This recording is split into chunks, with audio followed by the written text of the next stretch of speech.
Sa pagdinig sa Kamara, ibinulgar ni dating Assistant District Engineer ng Bulacan 1st District Engineering Office na si Bryce Hernandez ang umano'y pagkakasangkot ng ilang senador sa mga maanumalyang flood control projects ng Department of Public Works and Highways. Ayon kay Hernandez, may mga proyekto sa flood control na naging daan para sa malakihang korupsyon. Pinatotohanan din niya ang dating pahayag ni Senator Panfilo Ping Lacson na ang ilang DPWH engineers ay tila nagiging legman o bagman na lamang ng mga mambabatas. Kabilang sa mga pinangalanan ni Hernandez na umano'y sangkot sa anomalya ay sina Senator Jingo Estrada at Senator Joel Villanueva.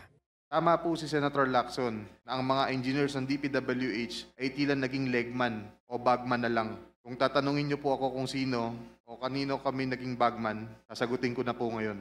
Sabi ni Senator Marcoleta kahapon, ligtas ka na. Hindi po ito totoo. Si Senator Jinggoy Ejercito Estrada, Senator Joel Villanueva, Yusek Robert Bernardo at D. Alcantara.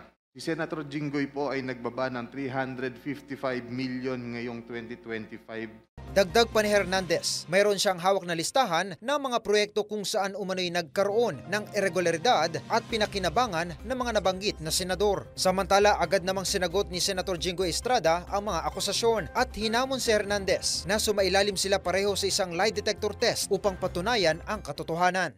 Hindi ako papayag na makaladkad ang aking pangalan sa mga pahayag na katang-isip at gawa-gawang salaysay. I have participated diligently and consistently in the Senate investigation because, like everyone, I want the truth to come out and weed out corruption in the government. And I am confident that I have not committed any illegal act. If Mr. Hernandez truly stands by his allegations, I challenge him right now to take a lie detector test with me.